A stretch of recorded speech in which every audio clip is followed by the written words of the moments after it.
C'est la toute première à Kinshasa ou... Oui, en fait, c'est la toute première. Voilà, donc elle a donné naissance à toutes les 5 autres. Oui, toutes progressivement. Les 5 autres. Progressivement, il y avait d'abord Kin Est, Ouest et Est en 90. En 93 va naître la Funa. Et progressivement, en 2008, avec le ministre Kapo Kapo, il y avait 2 autres circonscriptions. Aujourd'hui, on en compte 6 dans la ville-province de Kinshasa, Excellence. Il y a des morcellements, même en ce qui concerne les circonscriptions foncières. Donc, on peut s'attendre à ce qu'il y en ait encore d'autres. On va morceler chacune d'elles. Selon certaines personnes souhaiteraient même qu'il y en ait une circo par commune pour rapprocher davantage les assujettis et regorger les conflits. Et là, ça sera un peu mieux. Mais c'est les infrastructures et autres. Et pas seulement, hein, les bâtiments, les hommes aussi. Est-ce qu'on a des ressources humaines qualifiées et en nombre suffisant pour qu'on puisse avoir 24 circonscriptions à Kinshasa? Donc peut-être il faut voir en fonction de circonstances, peut-être réduire effectivement certaines circonscriptions en fonction de le nombre de communes qu'elle gère, mais ce n'est pas demain qu'on pourra arriver à avoir, déjà au niveau national, on souhaite avoir une circonscription par territoire, mais il y a des territoires qui ont la superficie des districts, voire des provinces. Donc là aussi, même à l'intérieur des territoires, en principe, dans l'objectif de pouvoir rapprocher la population de l'administration, on devrait même avoir des territoires où on peut compter 2 circonscriptions, sinon plus. Très bien. Soyez les bienvenus chez vous, chez nous, Excellence, pour cette visite. Merci beaucoup.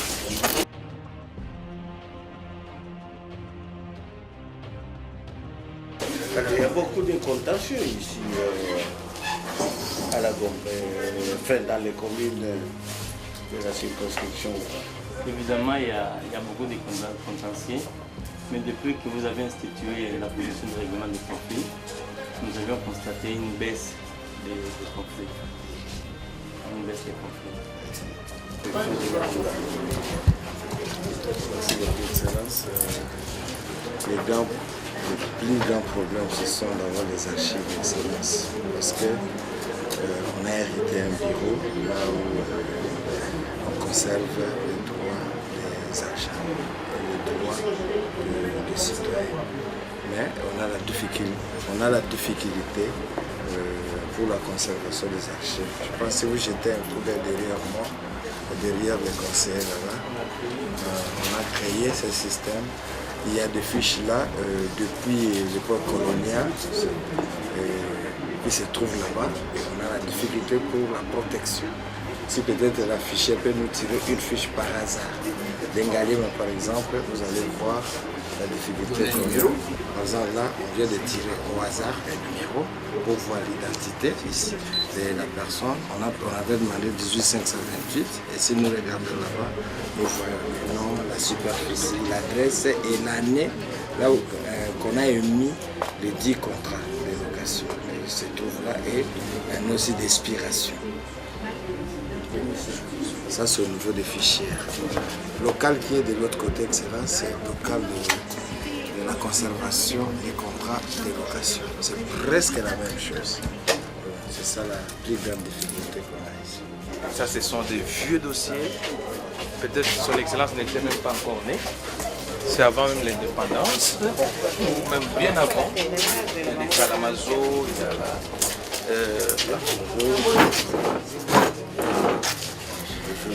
Donc ça c'est un bureau de chambre.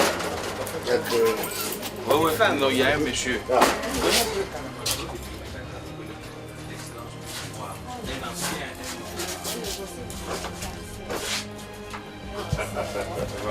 Soit tu cherches un nouveau là-bas, que le patron puisse La diamètre est Et vous pouvez vous retrouver là-dedans? C'est une condition. Vous la pêchez. Donc celui-là, il date de quelle année? Ça ne va plus voir. C'est 71. Il y en a des 49, il y en a des Kalamazoo. A85. Un nouveau, madame. Ça c'est un peu plus récent. Ça c'est volume 490. Ça c'est 80. Ah, 490. De quelle année? 91. Et ainsi de suite. Ici, c'est les archives où sont logés les duplicata, le double de tous les originaux qu'on donne aux assujettis. Ça, ce sont des vieux registres. On peut voir avec son excellence. Propriété foncière. Le Léopoldville, 1950. 51. 52. 52. Le conservateur empêché. 5 ans d'avant, une indépendance. C'est plus âgé que moi. Ah oui. Même les ministres. Même avec plus âgé que son excellence. Mais apparemment bien conservé. Oui, Excellence. mais c'est ce qui m'étonne. Là, il n'y a pas de papiers qui ont sauté. C'est-à-dire qu'on ne consulte pas souvent. Là, il y a des consultations et ils sont obligés tout le temps de feuilleter. C'est ça. C'est pourquoi ça s'abîme. Mais ici, on ne consulte pas, il n'y a pas de consultation. C'est la raison pour laquelle il faut qu'on... Ça, la consultation...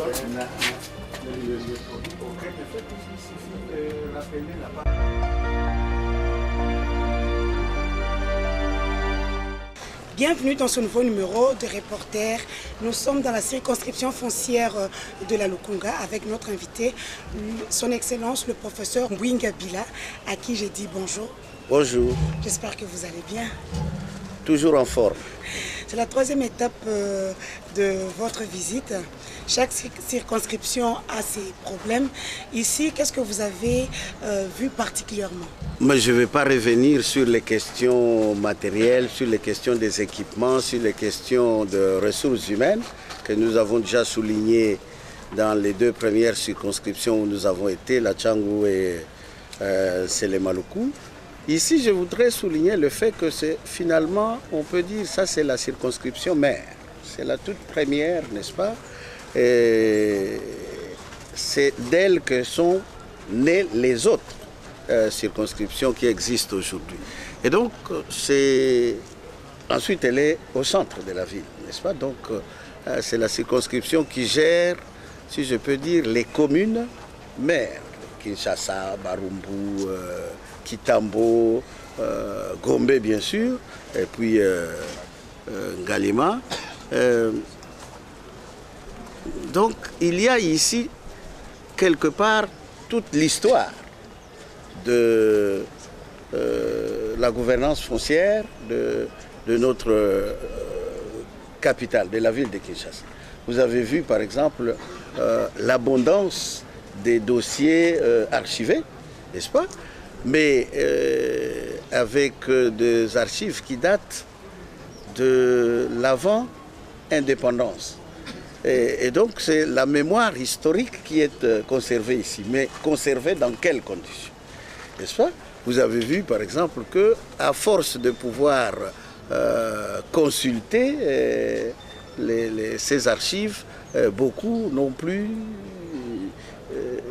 Je me demande s'il est encore possible aujourd'hui de pouvoir retrouver tous les renseignements qui figuraient sur les différents documents qui sont archivés ici. Donc c'est un problème important sur lequel nous devons rapidement trouver des solutions pour passer de ces archives physiques à l'archivage informatique qui ne fait pas perdre les informations et les documents qui sont gardés ici et qui sont perdus, soit parce qu'il y a les intempéries, soit parce qu'il y a des comportements humains qui subtilisent les documents ou qui falsifient les fiches, par exemple, pour y ajouter des informations en fonction des intérêts mafieux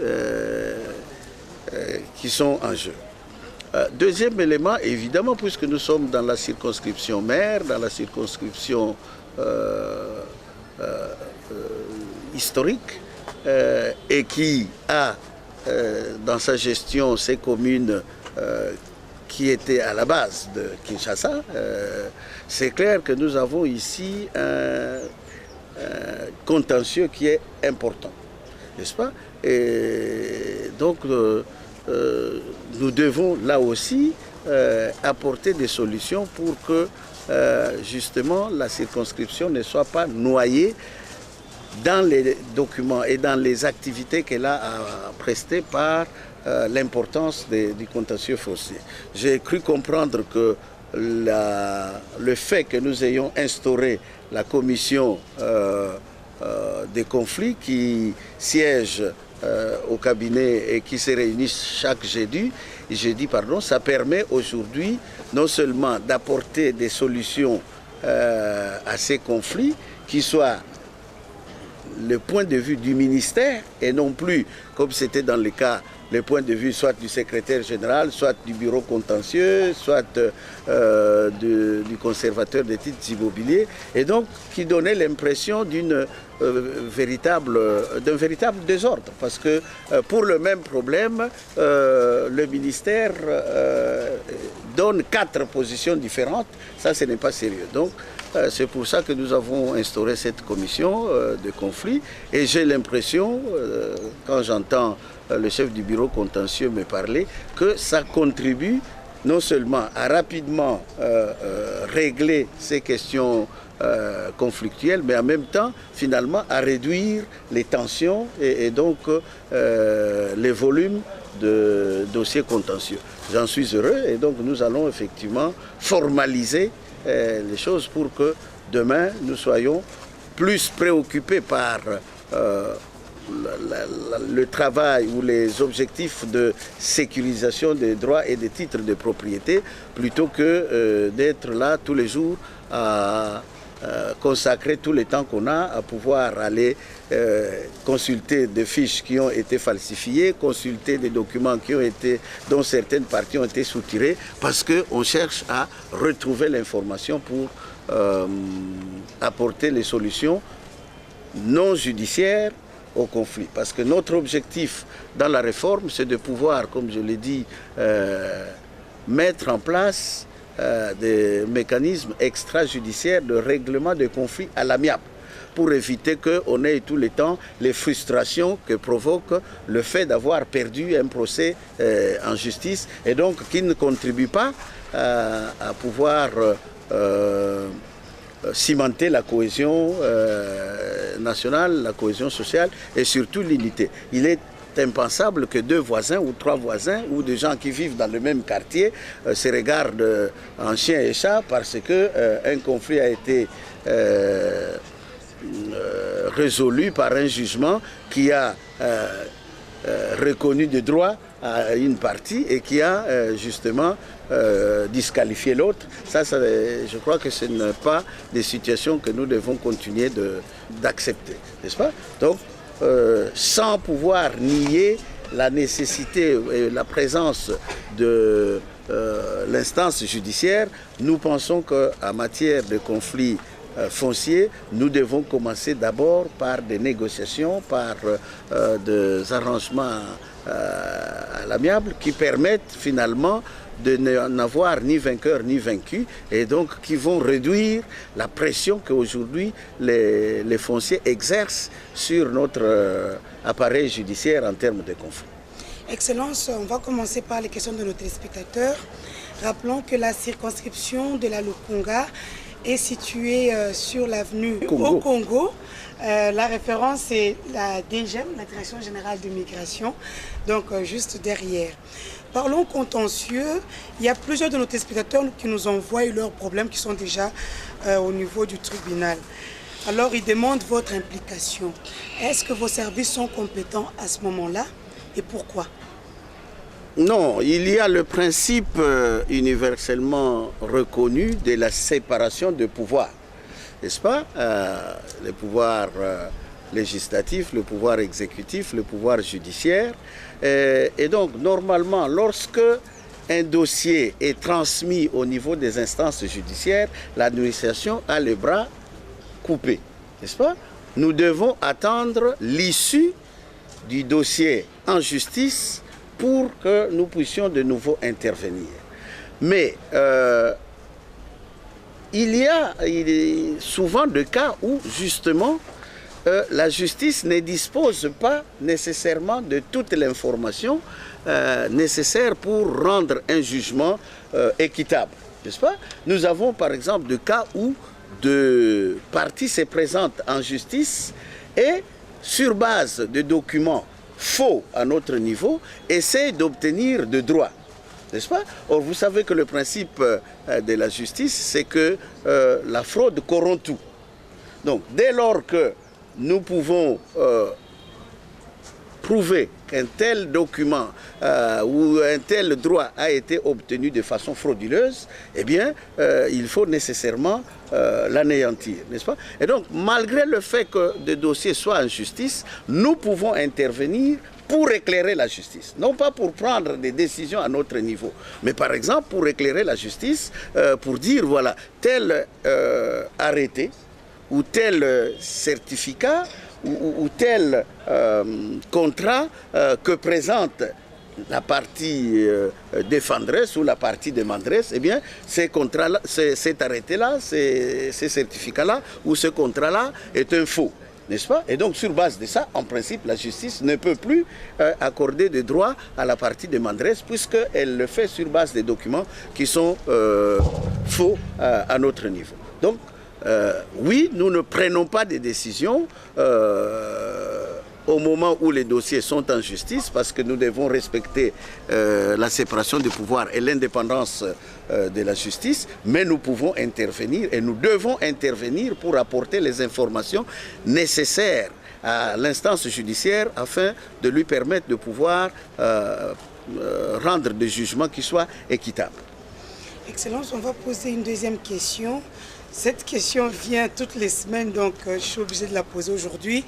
Il y a un Congolais de l'étranger résidant aux USA qui a envoyé de l'argent à sa petite sœur pour l'achat d'une maison en 2004.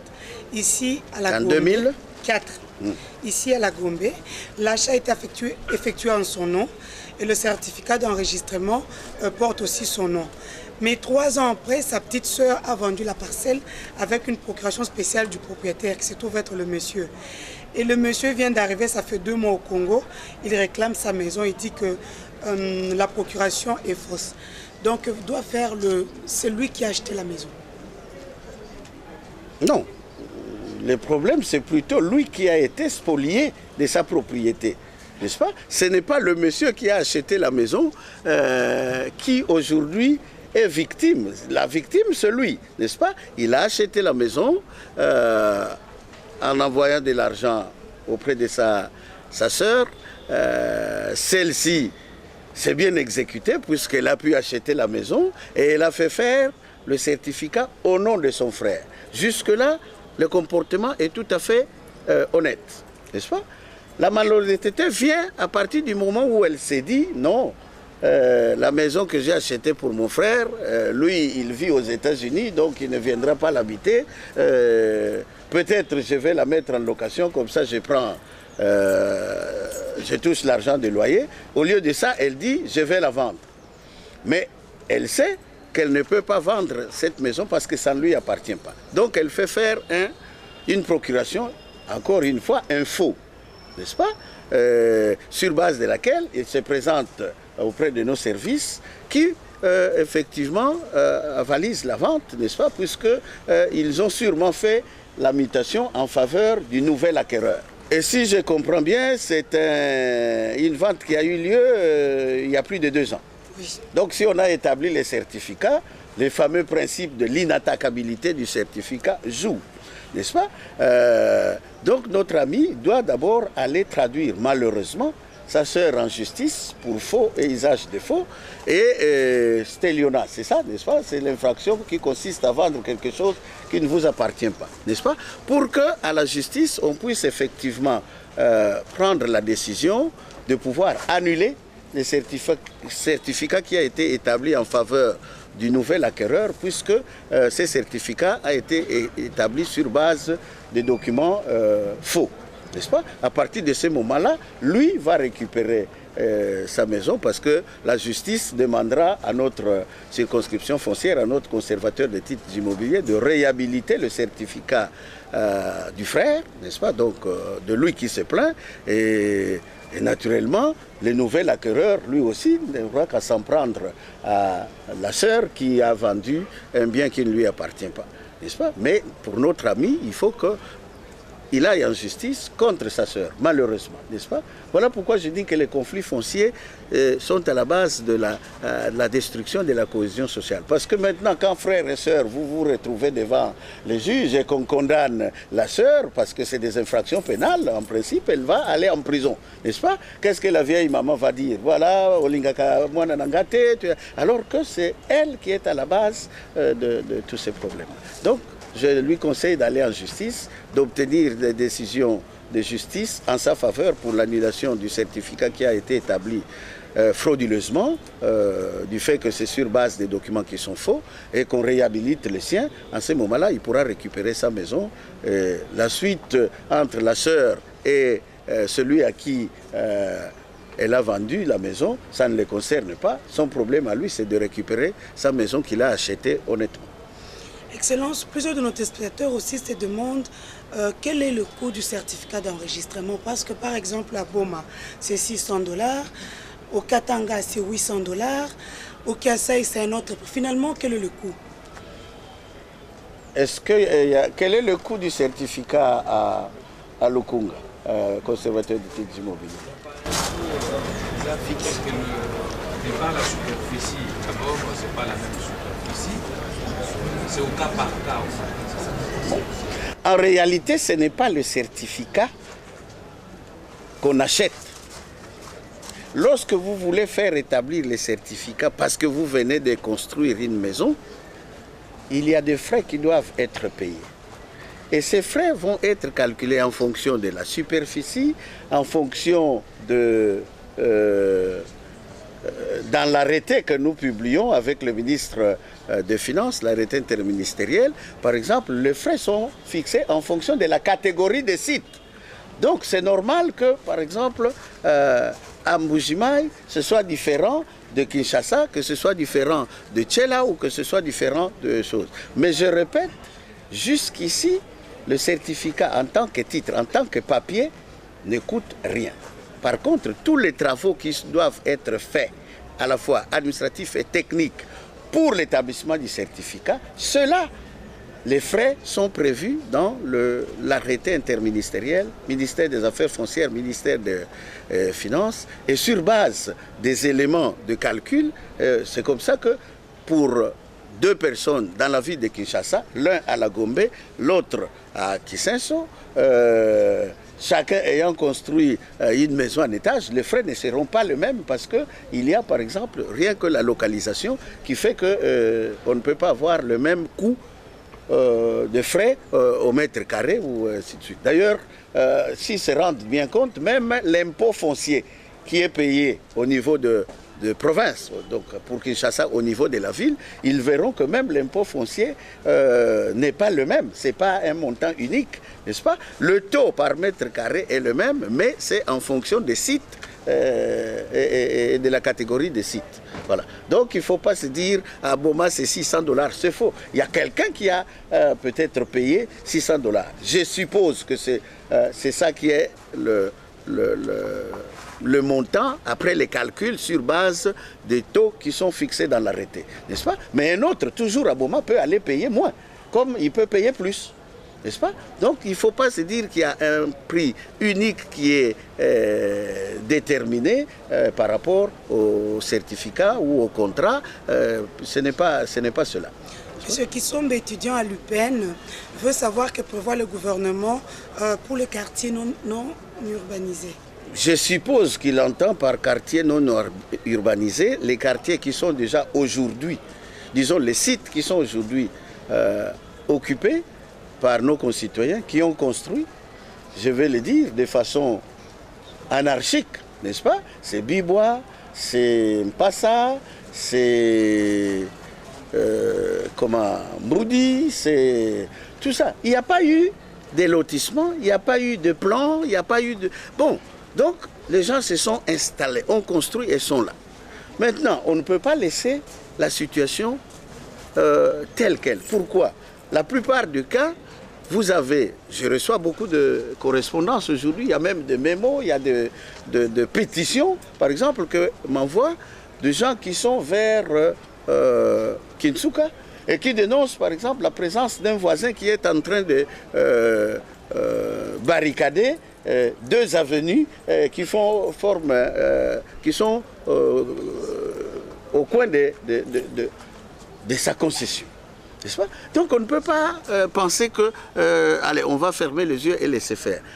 Il faudra bien, nécessairement, dans le cadre du plan d'aménagement particulier des différents sites de la ville, nous devrons bien de nouveau intervenir. Il y a des cas où nous devrons, par exemple, je prends Bibois, lorsque le plan d'aménagement aura été élaboré et adopté au niveau de la ville, on verra qu'il y a des voiries qu'il faut tracer, on verra qu'il y a des canalisations qu'il faut faire, on verra qu'il y a l'eau et l'électricité qu'il faut amener dans ces sites-là, et que peut-être, par exemple, pour amener les tuyaux de la régie des eaux ou pour mettre les poteaux pour la SNEL, eh bien, il y a des maisons qui devront être détruites, par exemple, parce qu'elles risquent de constituer des obstacles au passage de tuyaux de la régie des eaux, de poteaux et donc de câbles de la SNEL, mais il y en a d'autres aussi qui devront être détruites parce que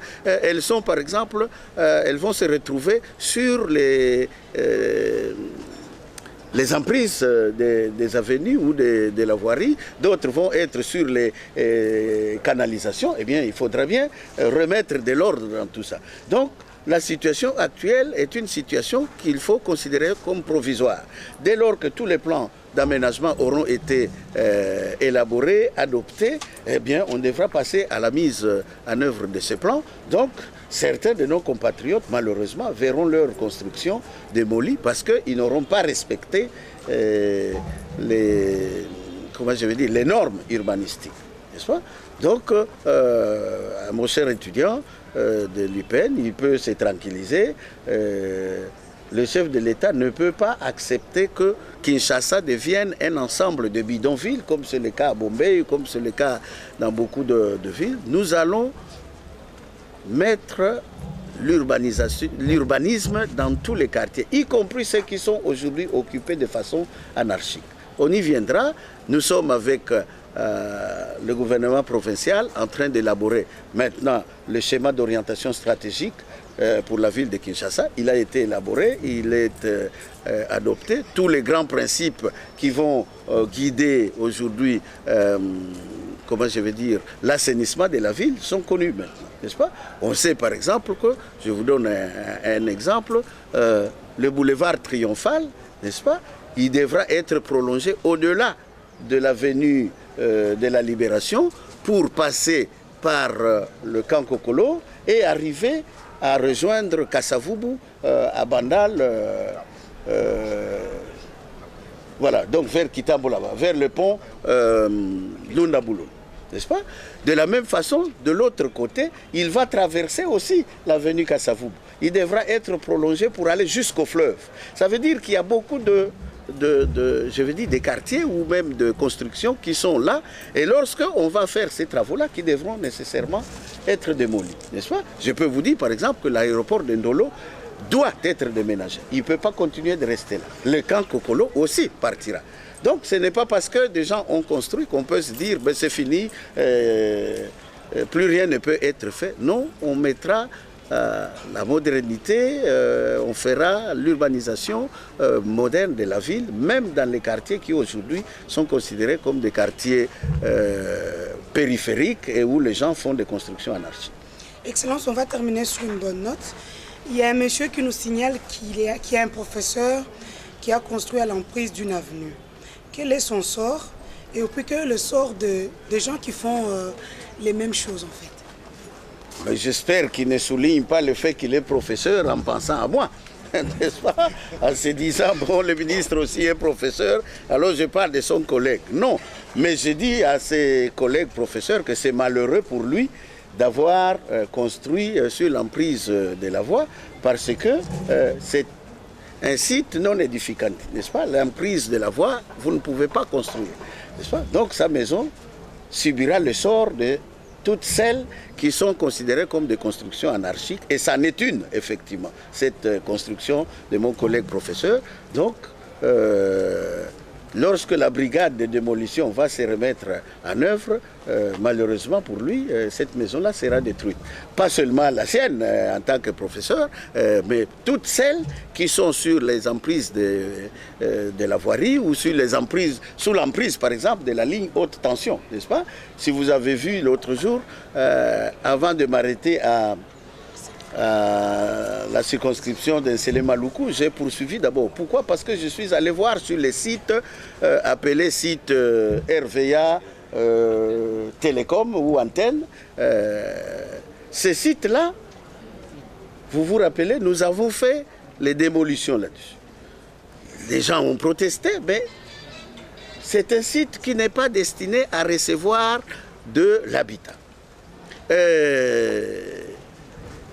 Après avoir démoli, quelqu'un a obtenu des autorisations. Le fait justement que nous travaillons au niveau institutionnel, un peu chacun de son côté, fait qu'il y a des gens qui donnent des autorisations, là où d'autres, au contraire, empêchent les travaux de se faire. Et donc, on a fait une palissade, n'est-ce pas? Après cette palissade, on est en train de faire des tôles. Ça, c'est la preuve qu'on va commencer à faire des travaux là-bas. J'ai écrit à cette société qui veut faire des travaux là-bas pour effectivement arrêter tous les travaux et démanteler tout ce qu'ils ont fait là, parce que l'occupation de ces sites-là sera déterminée lorsque le plan d'aménagement particulier de ces côtés-là de la ville aura été élaboré. Et c'est en ce moment-là qu'on dira, voici ce qu'on peut faire là-dessus. Même la RVA, qui revendique à tort ces sites-là, parce qu'on les lui avait donné parce qu'il y avait les équipements. Une fois que les équipements n'y sont plus, ce n'est pas sa concession foncière. N'est-ce pas? La RVA aussi a revendiqué, elle veut construire des ateliers de formation là-bas. J'ai écrit pour dire qu'eux non plus n'ont pas qualité pour aller implanter des ateliers de formation là-bas, parce qu'il ne revient pas à eux de décider de qu'est-ce qui va être mis sur ces sites-là. Donc, je pense bien que tout ce qui est construction anarchique, pour revenir à la question de notre téléspectateur, l'essor, il est connu, c'est la démolition. Voilà. Excellence, merci beaucoup. Merci.